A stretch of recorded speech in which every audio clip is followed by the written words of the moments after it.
Right in my hand, guys, is gold, as you can see. And I'm gonna be walking you through every process that they do right here in the Great Dike in Zimbabwe, right here where I am. And that's where they extract gold, and it's separated from the stones. So I'm gonna walk you through every process with a professional that understands how the mining is done and what equipment they use. And we are gonna go inside the mine and you see everything, how it works and how they make a lot of money out of gold. Like this chunk that you see right here, it can make you over $10,000 on a single stone. Like this big stone I see right here. All right. How many kgs of gold are we expecting out of that one single stone? It's paid $100 per gram. Okay, so how does it work here? What's this? This one is a compressor. It's used for drilling holes where we blast our dynamites inside the pit. Okay. Okay, so is this the first thing that you guys use when you are extracting it from inside the mine? Oh. Yes, that's the first thing. Why? Because deep down there is a parent rock which is hard to crack. Okay. So what we do first, we are supposed to drill the compressor, then we blast some dynamites so as to weaken the rock. Okay, I get it. So what are other operations that are done, like when you are extracting or blasting, if I may ask? When you are blasting, we use a certain equipment so-called the jackhammer. Okay. It's used for drilling. Is it part of this, what I see here? Is this a jackhammer or? No, this one is called a hoist. It's for lifting. Can you come a little bit close?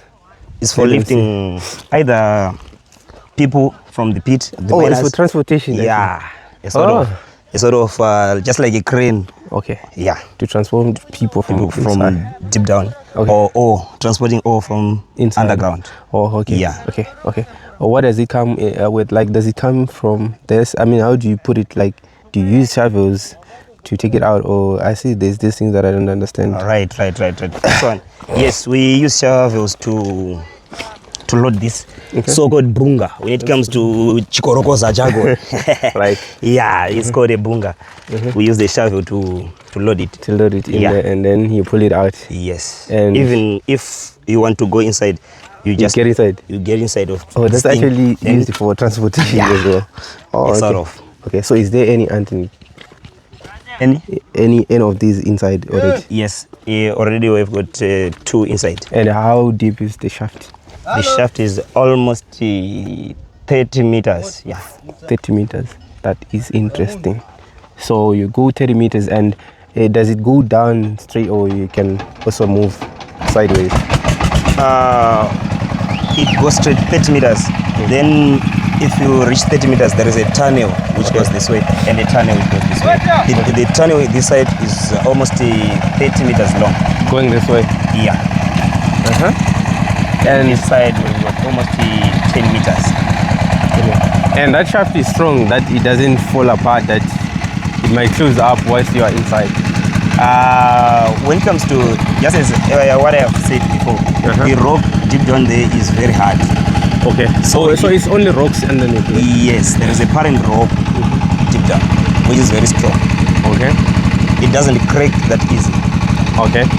I've seen another mine that they've shown us on TikTok, and how they go in there, they actually walk in, and there's even donkeys that are going in there. So I think it's a bit of a different situation from what is happening right here. Yeah. Because you said, so you cannot walk in here. So without the use of this kind of a thing, you cannot walk in there? Yeah, without this one. Why? Because the width of the pit is the pit is wider, so you can't step side to side. Oh. Yeah. Oh, I get it. That makes sense now. That makes a lot of sense. Can you come a little bit and show them how this looks? Oh, so which means that without the use of this, you won't be able to get inside. Yes. And it's open this wide for how long? Like for 30 meters? Yes. Or it reduces as you go down? Just because the width of this pit is determined by these kind of bungas which we are using. Okay. That's why we want a little bit wider shaft. So it's wider deep down. And there's no way that this can get stuck along the way when you're pulling it out? Yes, no way. Because it's a straight shaft. And let's say maybe accident happens. Yeah. If it gets stuck, what happens to that? Does it automatically stops, or it needs maybe communication? They need you to communicate, because I feel like if this hits a rope, yeah, it can turn down. It can turn down, yes. And it can throw you maybe down back to the. In fact, it doesn't turn down the way we might think, but it can get stuck so that it can't move. Okay. So what we're supposed to do? Those who are deep down there, they communicate. Okay. With those who are standing outside, here. okay. Then those who are standing here communicate with the hoist operator, and then the hoist operator stop the hoist. Okay. Oh, that's called the hoist. Yes. Can you show them the hoist? That one. You can zoom it in a little bit. So that's the machine. Yeah. They use. So the only use for this is to take people out and the ore outside the mine. Yes. Okay. That's really taking people inside, okay, and taking people outside as well as the ore outside. Okay. Yeah. And what about the water, the pipes here? What is the use of the pipes? I see there's a tank there. We are facing a challenge of water. Okay. So there's water underneath. There's water underneath. So, if water gets too much, we use the pump. Okay. Pump it outside. So that we may proceed with our mining operation. So you have to pump it out, all of it? Yes, we remove all the water underneath. So where is the pump? Is it inside or is it outside? So far the pump is inside. Okay. Like, as you can see, this electric cable. Okay. Inside. Oh, this is what is used to pump water outside? Yes. What is this called? Is it a compressor or it's a pump itself, or what is the name of this? This one, it's just an engine or something? It's just an engine. When it comes to Chikorogoza, we call it a guenya. Okay. Yeah. So it's just an electricity produced here. Yeah. And then you connect it to the pump and then the water comes out. Yes. So how many liters do you expect to pump out, or for how long before you guys can start work? Now it depends on how many days we wait. In fact, if we pump water today, we can work for the next 3-4 days. Oh, okay. It's not that much. Okay, it's not that much of water. Yeah. And so what happens is you can pump water for less than an hour, and then for us to work for the next 4 days. Oh, that makes sense now. That makes sense. And there won't be water in there. Yes. Oh, I thought it's a lot of it. I thought it works like boat. And also my other question is that I see there's another hole here, and there seems to be another on their side. Yeah. Do they operate all of them, or do they connect at the bottom, or how does it operate? Yes. Yeah. It's an interesting question indeed. These two holes meet underneath.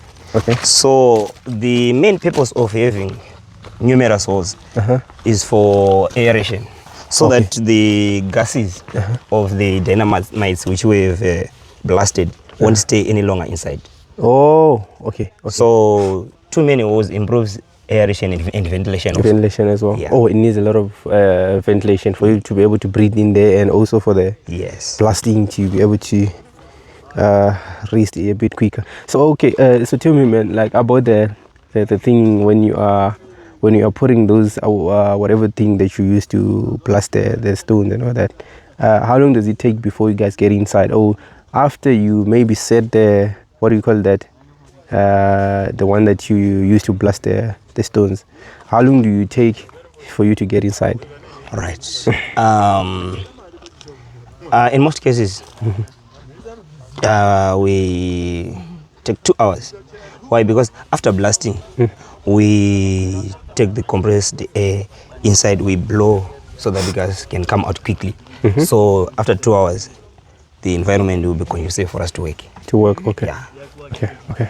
And on a single blast, how much of stones that you guys take out? Like, can you take like 1 ton of stones? Right. On a single blast. Now it depends on how many shots which we have blasted. Okay. Basically, a single blast consists of a minimum of 17 shots. So after blasting 17 shots, we expect a minimum of 15 ton. Yeah, sort of 15 to 20 ton. Serious? Yeah. That's a lot. And how long does that take to take out of the mine? To take it underneath? Yeah, take it from here. Yeah. Right. Just as you see that we are using this waste, we can take around 12 hours. Okay. Okay, that's a full day. But before we use this waste, we were using this kind of thing, a manual. Okay. A manual kind of a thing. Yeah. Okay. This one, crank it with your hands. It took like 24 hours. Okay. Which means 2 days. 2 days. In fact, day and night if people work in shifts. So do you mean here people work in shifts? Yeah. Like how many people are operating this thing right now? So far, let me explain it in this way. We've got the host operator one. Then we've got 4 lashers deep down. Those who are loading the ore. Okay. Then we've got 4 who are sitting there. Meaning we've got 9 people. They're working at the same time. Working at the same time. And are they working in shifts? Yes. Okay, so like how many people will be here working in shifts in total? All of them, they are 18. Okay. No, they are 20 people. 20 people. Because we have got the management team. Oh, there's also management team. Our manager, one. Then there is someone who's just waiting for blasting. The blaster. He's a permanent blaster. Okay. Is it a special skill when you're doing the blasting? Yes. Oh, okay. He's a skilled blaster. Oh, so it's not anyone who can just do the blasting? Yeah, not anyone as such. But when it comes to other mining operations, like when it is Chikorokoza, people can do anyone can do it. Okay, as long as you can. Okay. But when it comes to here, we are using a bit of a professional mining. Yes. When you're doing it not in a professional way, anyone can just do it. Okay, I get it. Because the type of equipment we are using here, they need skilled laborers. Okay. Yeah. Okay. Okay, I see this one that is coming out. So does it mean it is something inside? Yes. Okay, can we come and let's see this one? Okay. Let's see. Okay, so now they throw it outside. Yes. Oh, I thought people need to pull this out and take it this side. No, they just pour it there. Then they use shovels. All of it. They separate ore and the other stones which we not intend to. Okay. To take for further processing. Okay. So what is happening down there? Are they just taking any stones they find, or there is a certain type of stone that is being followed, or what is the belt and how does it work? Maybe if you can give me an understanding of that. Right. Deep down there, we are focusing on a certain space, on a certain type of rock which we are mining. Because I see they are throwing away some of the stones. Yes. The type of rock we are focusing on is this kind of stone. Okay. Take a look at it. I see. So this is the one that goes with gold. This is the belt we are mining here. Okay, what type of gold are we mining here? I've seen there's this one that they find like where they can just pick a big stone and that is gold fully, and they find it maybe in the rivers or something like that. Is it the same system? Is it the same type of gold or? No. There is a little bit difference there. Here we are mining 2 types of gold. Okay. There is this one so-called free gold where we use some chemicals like mercury, but it doesn't end there, because there is also the type of gold which we intend to use a little bit kind of chemicals like cyanidation, where we take it for leaching. Okay. Yeah. Okay. Oh, that makes sense. So where do they take this to after here? Do you mean the gold belt? I mean the ore that you have just come out right now. Oh. Where does it go? Right. From here? For the meantime, we are putting it there. So that we will hire a truck to ferry it to the processing mill. Okay. So from here, it doesn't get processed right here. It has to go to the mill. Yeah, here we have got a simple processor. We just call a ball mill. Okay. Right. But as for this ore, it's too much. We can't use a ball mill for such kind of ore. It's too much. We use stamper mills. Okay. Yeah. Right. So what we're supposed to do here, if we reach the amount of tonnage which we are intending, so far we intend to reach 4 tons. 4 loads of 30 tons, meaning it's 120 tons of ore. Okay. So what we're supposed to do, we are supposed to take it to the stamper mill. Okay. So for further processing. So does it mean that this is gold? This is that we are looking at right now. Right now we are not looking at gold, but we are looking at gold ore. Okay. So what do you mean by gold ore? If you may explain a little bit for me to understand. Well, it's an interesting question. Those are the stones which contain gold particles. Okay. Gold particles are finer. Okay. They are very, very little. So what we're supposed to do, we tarnish the gold ore and you take it for further processing so as to extract the gold. Yeah. Okay, a big question. Yes. On a single stone like this big stone I see right here. All right. How many kgs of gold are we expecting out of that one single stone? On a single stone, kg, we don't expect a kg on a single stone. Okay. Yeah. What do we expect maybe out of all this? Let me talk of tonnaging. Focusing on 4 tons, we can expect a minimum of 40 grams. 40 grams? Yeah. Of gold? Of gold, yes. And looking at how much it is right now on the market, 40 grams can give us how much? How much is a gram currently, if we may ask? The pricing. For the meantime, it's paid $100 per gram. Per single gram, it's around $100 US. Yes. Wow. So, which means 40 grams are looking at $4,000 US. 4,000 US dollars, yes. So, we expect to hit $4,000 US out of this one. Right, yes. Or for 4 tons, you said? In fact, I said 40 grams per 4 tons. Okay. Meaning, here we are focusing, it's almost okay. 90 tons. So, okay, on this one it's almost 90 tons. 90 tons. Okay, so what it means is that you guys can do the calculation because this is fascinating. Yeah. So if you can hit, you said how long does it take for you guys to check out 90 tons out of the mine? Just as what I have said, we were using a little bit complicated machinery, heavy duty machinery. So it's easier for us to extract more tons of ore. Okay. Why? Because our machinery is a little bit bigger. Okay, and faster. Yeah, and faster, yes. So as for this tonnage, we took only 2 weeks to extract it. Okay.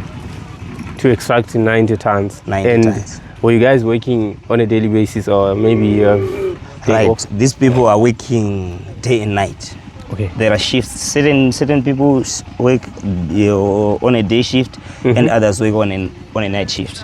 So 90 tons in 14 days. How many 14s can you get in 90? Which means that like an approximate of maybe 4 tons can be done in a day. Yes. Okay. Very possible. Okay. Right. So which means that this is a very lucrative business, to be honest, guys. This is found in the Great Dike in Zimbabwe. So I always told you guys, we are in the gold Great Dike. I think this is where I think the gold is mined a lot. And I don't know if there's any other places. Which other big mines do we find around the place that you are in right now? Right. We have got that mines gold. We have got Sabi gold mine. Oh, Sabi is a gold mine as well. Yes. And they're doing the same process. Yeah, they are doing the same process. Okay. What only differs is the kind of equipment and machinery we are using. Okay. So they are doing it big. Yes, they can use big machinery. Okay. Yes. That is quite interesting. So for that operations to happen here, what needs to happen? Let's say you want to operate at that scale. Is it possible to do it here? Yes, it's very possible. Okay. Very possible.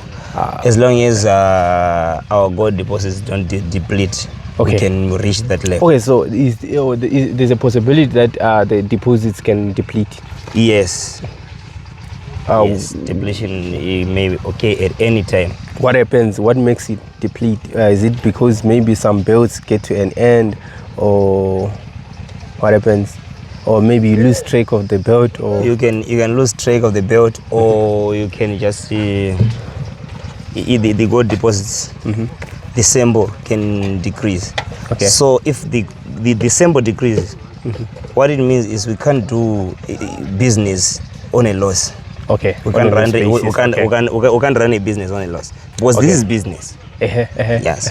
So if the business is no longer lucrative, we can leave it and find another build. Oh, I get it. That makes sense. So okay, so it depends on the profit that is made on the business. If the profit is not good enough, then it means that the mine will not be worthy to continue with. Yes. And you need to look for another part or look for another belt to. Yes, because if you can allude to what I've said before, I said we've got numerous machines. They need money to buy diesel for operation, to buy even the dynamites which I've been talking of. They need money. So if the profit, if we are no longer seeing the profit, we can't buy the dynamites, we can't buy the diesel, we can't even maintain our machines. I see also there's meat here. People are buying food here. People need to eat as well. So yes. It's one of the essentials. Yes. People cannot work on an empty stomach. So yeah, that's basically. So my other question was, if I'm to quickly pick a single stone, is there any possibility that maybe we can quickly just see gold in here? Yes, depending on the sample we are mining. Okay. On certain levels, it's very, very easy for us to just point on a single stone. We can easily see gold on a single stone, depending on the sample we are mining. Okay. Because the samples differ depending on the levels we are reaching. Okay. As the mine goes, sample it can change. Okay. It can be more, less, more or less. Oh, okay. So this is like forex. Sometimes it goes up, sometimes it goes down. Okay, that's interesting. That's quite interesting then. Okay. So on some stones you might not get anything. Yes. But some do have. Yes. And some have even more. More, exactly. Oh, that's okay. Okay. So which means that the expectation is not really something that you can confirm that we exactly get this amount. We might get even double that. Or yes. Triple or less than it. Yes. Oh, I get it. So should I say this is like an aviator? No. We can't say he is like an aviator, because here we can take samples. Okay. Right. We can take samples. Okay, so you know what exactly if you see us continue mining, meaning the sample is good for us. It's good. If the sample is no longer good, producing something, we can easily leave it. I get it. But when it comes to an aviator, you can't. Anytime it flies away. Okay, yes. That really makes sense. I think this is an understandable thing. Okay, and also the other thing that I wanted to ask, how long do you guys take before you go and crush the stones to separate them from the gold? Months, mostly we take 2 weeks. Okay. But as for this time, we're focusing more on making the pit conducive for working. Oh, okay. That we were focusing on the pit. Okay. So that's why we take that longer. Oh, okay. But we usually take 2 weeks. 2 weeks is enough, and then you take it to the. Okay. So right, that makes a lot of sense. So after every 2 weeks, people are getting paid. Yes. Because this is the money. Guys, we're talking about money. Behind me is a huge chunk of money here that can make you rich in a single day. So if you are interested in mining, I'm sure you should be understanding something from the little that I've just said. And it makes a lot of sense. Gold mining, it uses samples according to what he said. It makes sense that it's not just a guesswork. Like as I thought, when I came here, I thought maybe people just guesses or people just go and dig somewhere. But according to what they have said, you have to look for a sample, look for stones that shows. I mean, I think you said there's a certain type of stone. Yes, there is a certain type of you choose, which we focus on. Yes. Okay. So which means that you have to focus on a certain type of stones, and there are stones that they will call rubble, and they actually throw it away. Because if you can see here, there's this chunk here that is thrown right here, and I think this one won't be used anywhere. But there's also a certain type that is a bit whiter here. They're putting it right here, and it's the one that they are going to extract gold from. I think this is where they got all the samples from. So that makes a lot of sense, and it's quite an interesting business, to be honest. And I I have an instinct that says probably these guys might make $1 million out of this junk that is behind me, and it's possible according to the fluctuations and the defluctuation that happens to the gold.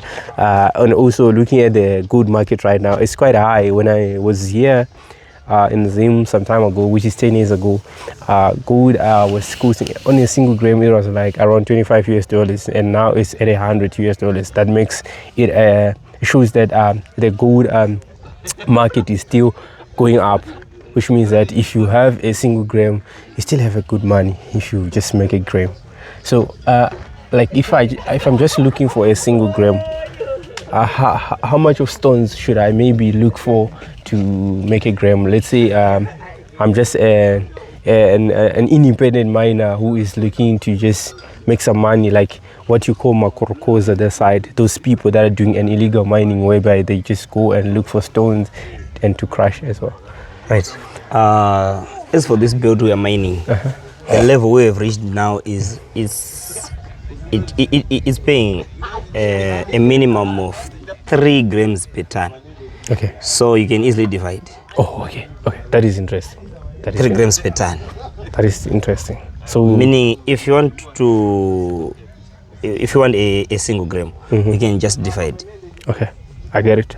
That makes sense. So which means if an average of around 3 grams on a single ton, that means there's going to be a lot of work, to be honest. And how hard is the work that these guys are doing? If I'm to ask about how much effort is needed and where is the most effort is used? No, the most effort is used for loading the ore deep down.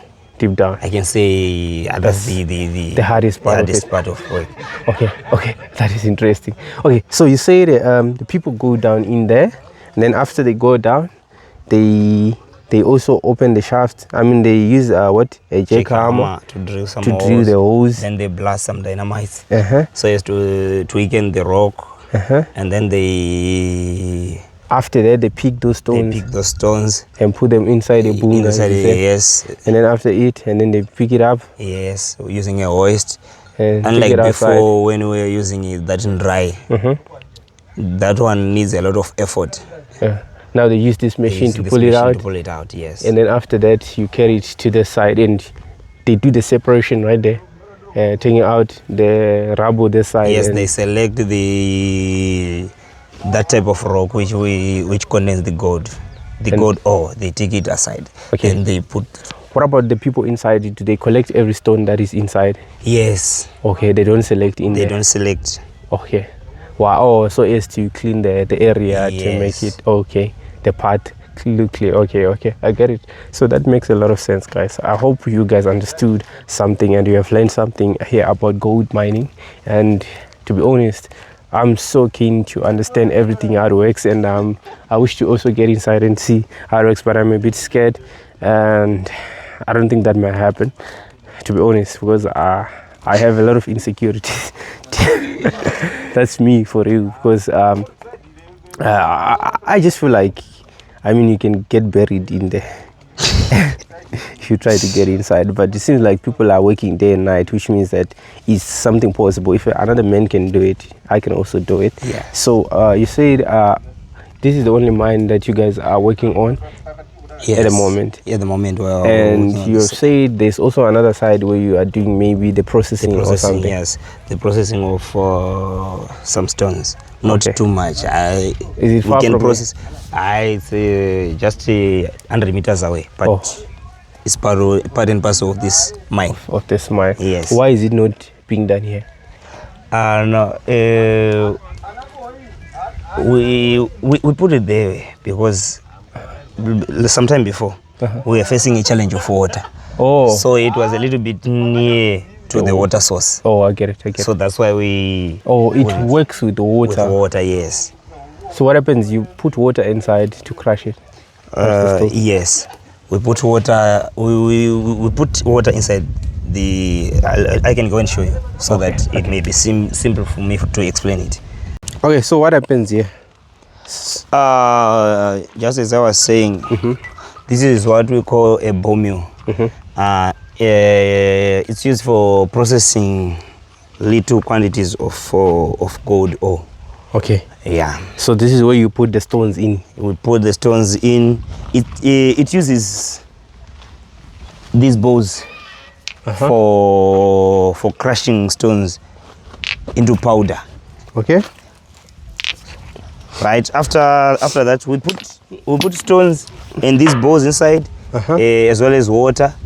Then we start the engine, so as for it rolls. It rotates. As it rotates, it will be crushing the stones into powder. The bowls will be crushing the stones. Yes. Oh, okay, into the powder. And then after that. So this is an engine, like a. This is just an engine, just like that one. Okay. Which is used to operate a hoist. Okay. It's just the same engine. The same engine. Okay. This just produces the power to rotate the the bone. Yes. Okay. Then after that you take it out. Yes. How long does it stay in here? If it's just a bucket, it takes 45 minutes, 30 to 45 minutes. 30 to 45 minutes. Yes. Then you take it out. Then we take it out. We put it inside this. Come close. Inside this. Okay. Then inside this metal dish, we put the crushed ore.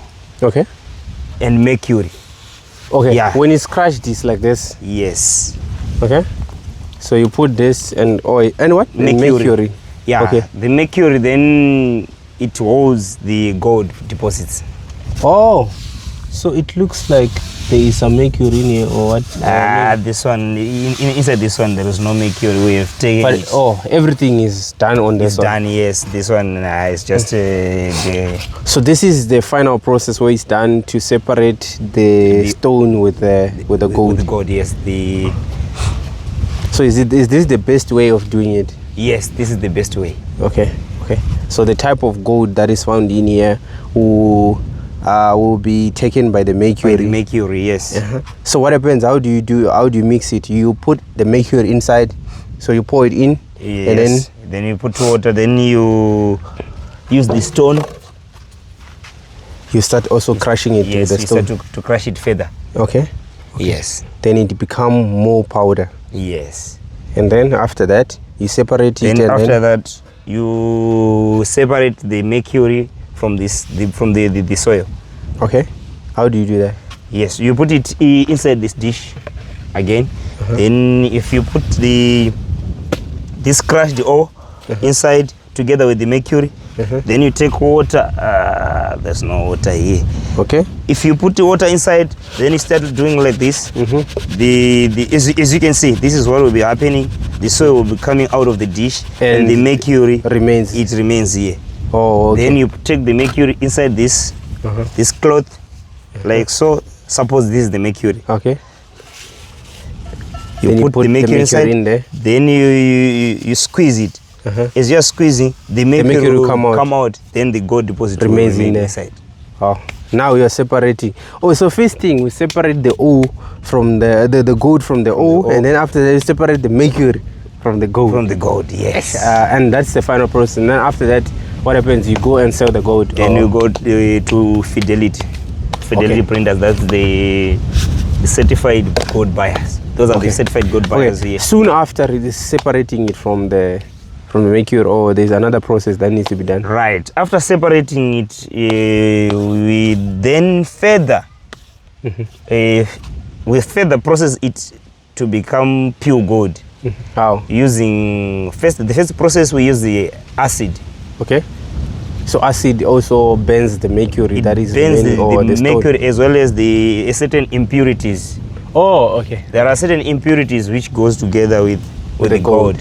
So if you put the gold inside the acid will dissolve those impurities, but it doesn't dissolve the gold. Yeah, I get it. Then after that, we will further process it using the cutting torch. Okay. Using a cutting to make it pure gold. Oh, okay. Yeah. Okay. That's the final process. Okay. So before selling it, that needs to be done. Yes. All of that before Fidelity.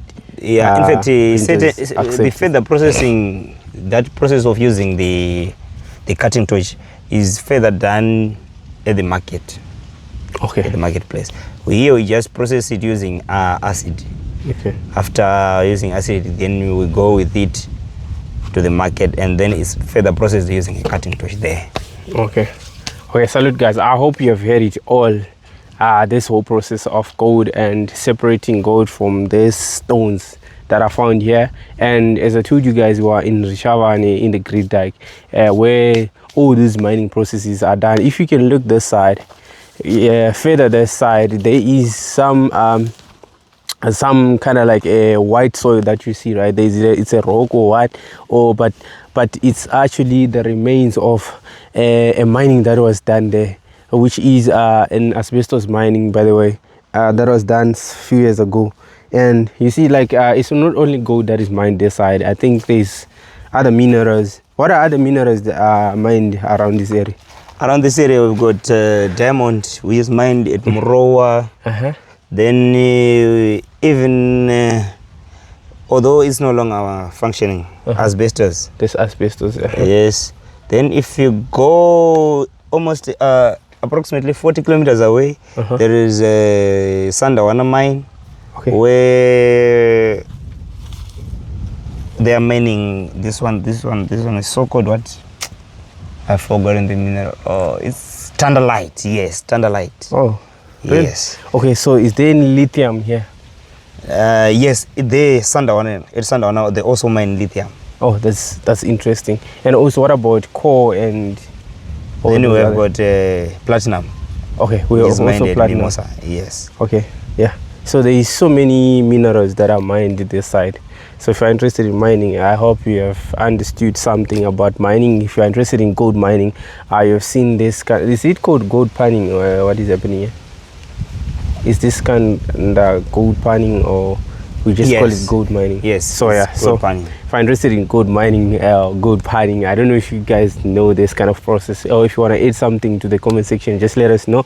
And if you have reached to this point of this video, you are really a star. Just hit a thumbs up and say something in the comment section. Let's see you there, and let's keep the conversation going.